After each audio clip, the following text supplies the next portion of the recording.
मैत्री शेवटपर्यंत कधी मरत नाही. विठाला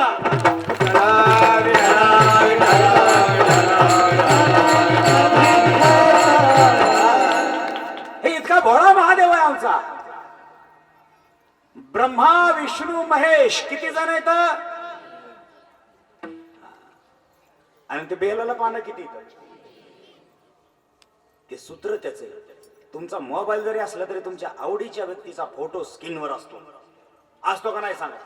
मला बायकोचा असेल, पोराचा असेल, मुलीचा असेल, आईचा असेल, वडिलाचा असेल, शंकराचा असेल, शिवाजी महाराज असेल आणि याच्यातलं कुणीच नाही आवडलं तर एखाद्या तरी हिरोनीचा.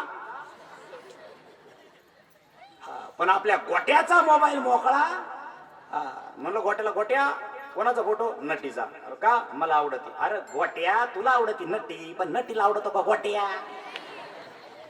आपल्या आवडीच्या व्यक्तीचा फोटो स्क्रीनवरती असतो. तसं आपल्या आवडीचं काय ब्रह्मा विष्णू महेश तिघ आम्ही बस आमचा ग्रुप. आमचा ग्रुप आमचे टीम गेली बदल. त्या झाडाचं पान जरी आज हर हर महादेवाच्या पिंडीवरती ठेवलं भोळा शंकर आहे तथास्तु. काहींनी स्टोरी ऐकली असेल नसेल ऐकली. आता अभंग घेतलाय मी हा वेगळा. आपण तिकडे जाणारच आहोत पण आज त्याचं महत्व पण सांगणं गरजेचं म्हणून थोडीशी अजून एक कथा. विढाला विढाला एक शिकारी होता. तो शिकारी शिकार करण्यासाठी गेला. दिवसभर त्याला काही शिकार मिळाली नाही. संध्याकाळच्या वक्ताला तलावाच्या काठावर एखादं तरी जनावर पाणी पिण्यासाठी येईल म्हणून इंतजार करत राहिला. आणि थोडस उंचीवर टेकडीवर जावं म्हणून तिथं जमिनीपेक्षा उंच फक्त काय होतं तर झाड होतं. तो एका झाडावर